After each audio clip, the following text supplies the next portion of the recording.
We're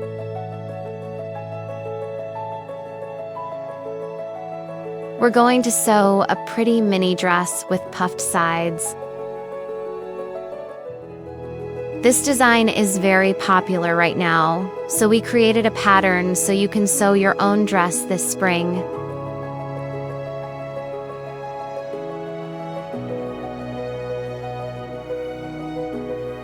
If you prefer slightly longer garments, this dress is also available in a midi length. In this video, however, we are going to sew the mini version in pink using cotton gingham fabric.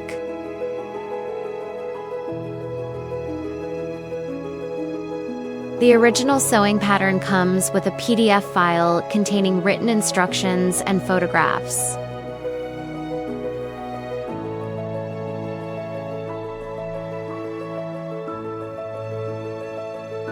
Let's start sewing.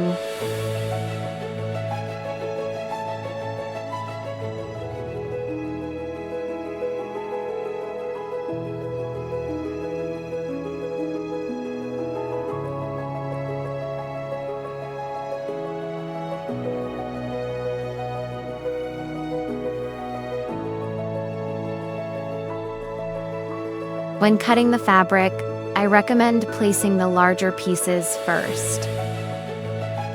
The side pieces of the skirt are cut on the fold.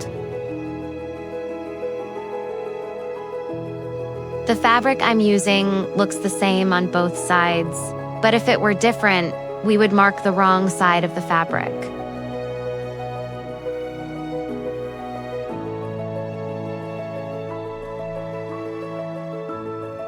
When cutting, remember to mark all the notches on the pattern.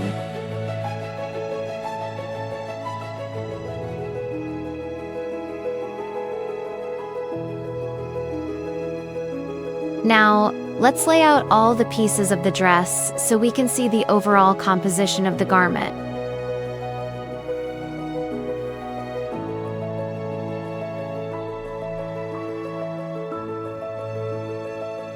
With the pattern pieces laid out like this, assembly will be very easy.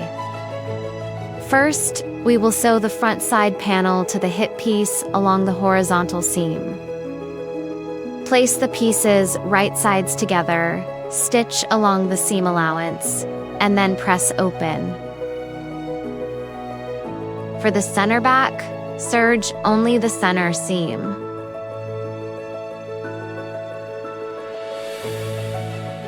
Place the pieces right sides together and stitch along the seam allowance.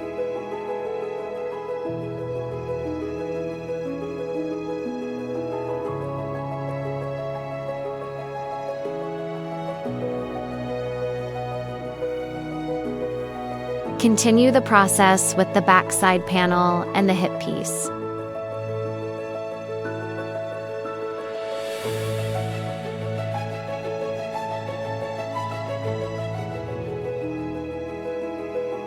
Now that we have all the panels, we will sew them together from the center toward the back. When sewing the front to the side panel, mark the seam line at the corners and define all the notches on the pieces.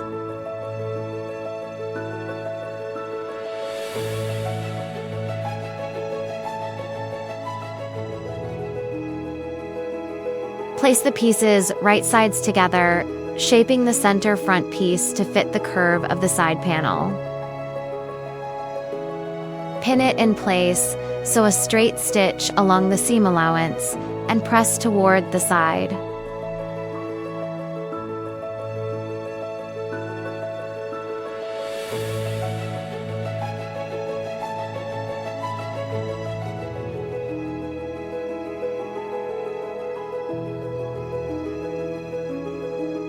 Remember that sewing ham is useful for pressing the chest into a rounded shape, which makes the garment fit better.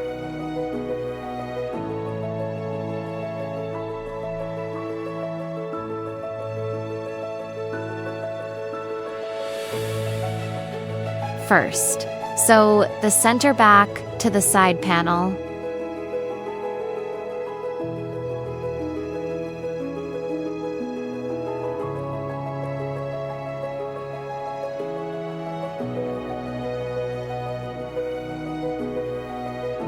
Finally, sew the front and back together along the sides. As with the front, use a zigzag or overlock stitch on the center back seam.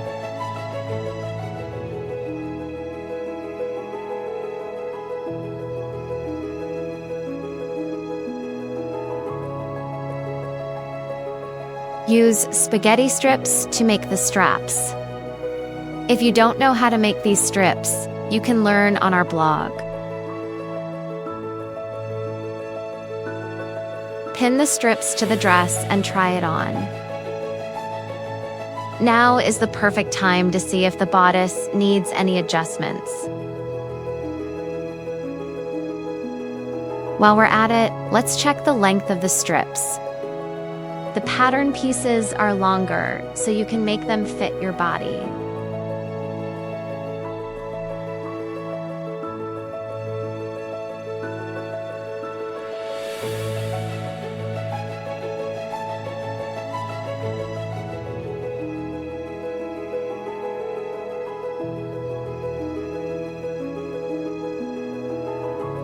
Before continuing, cut the lining for the dress. In this case, since I am using thin cotton, I will use the same fabric for the lining. The only difference from the outer pieces is that the lining is marked with a notch on the center front and center back pieces, so they are slightly shorter, as you can see here.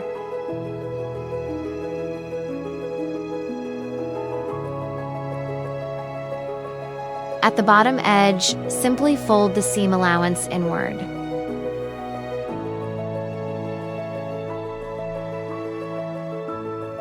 The lining is sewn in the exact same way as the outer dress. Next, we will sew the outer dress and the lining together to insert the straps. If you have decided on the desired length, pin the lining right sides together with the outer dress.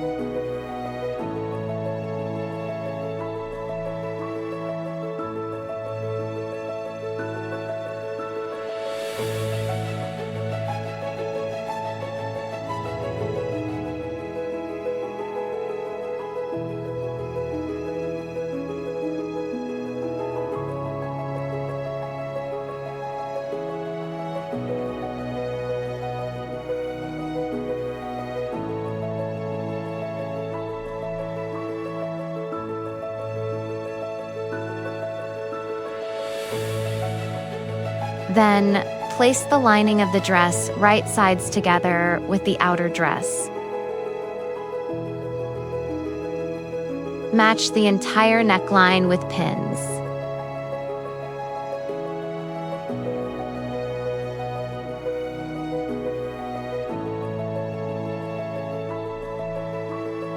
Stitch along the entire neckline, following the seam allowance.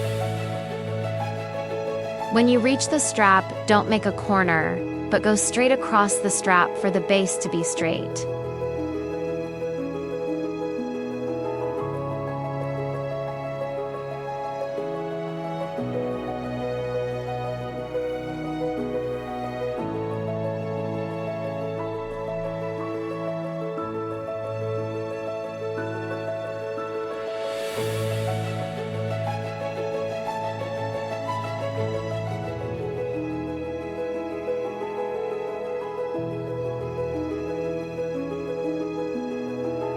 Make notches along the curved contour of the neckline and armhole.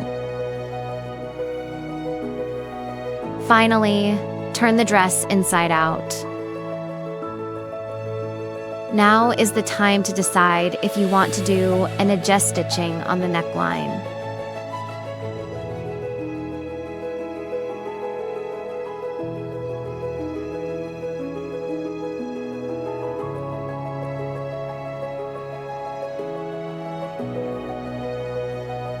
If you need more information about making an edge stitching on a neckline, you can find a more detailed post in our blog.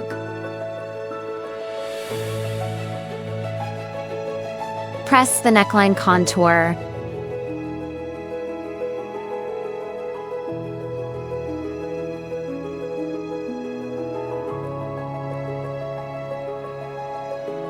The lining is now in place and the straps are inserted. Next, we will make the side gathered piece. First, join the lining and the outer dress at the curved hip area so they act as a single layer of fabric. So baste them together.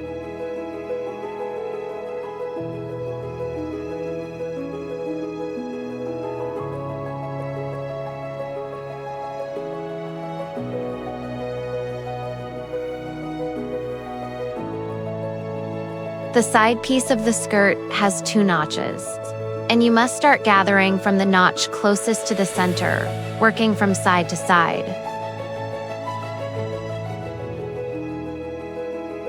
Gather the entire length so that it fits the hip area of the dress.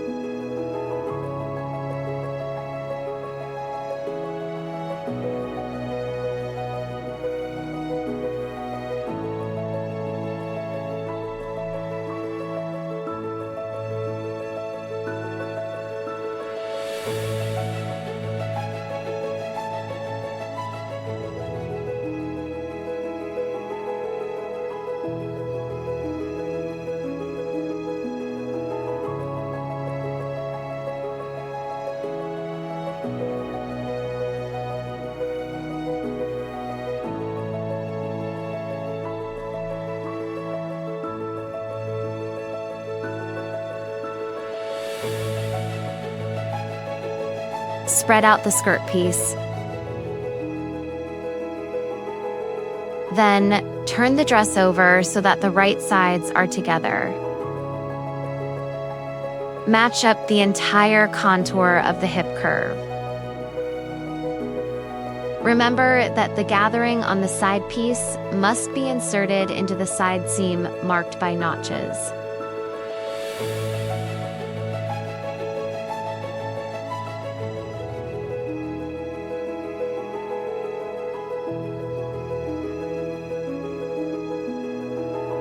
Pin the entire piece, then stitch along the seam allowance. After sewing, finish this seam with an overlock or zigzag stitch or with bias tape, as shown here. Finally, sew the invisible zipper into the center of the back. To do so, move the lining aside. Start placing the zipper at the neckline and continue until you reach the end of the zipper notch. If you need extra help sewing an invisible zipper, you can check our blog. All the links will be in the description box.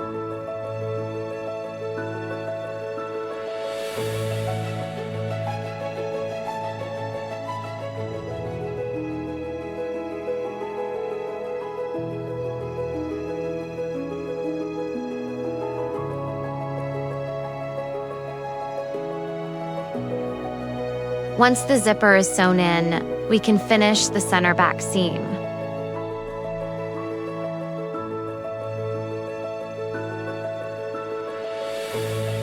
The last step is to finish the zipper on the inside of the garment using the lining. Fold the lining's seam allowance inward and pin it in place. Finally, sew this section by hand.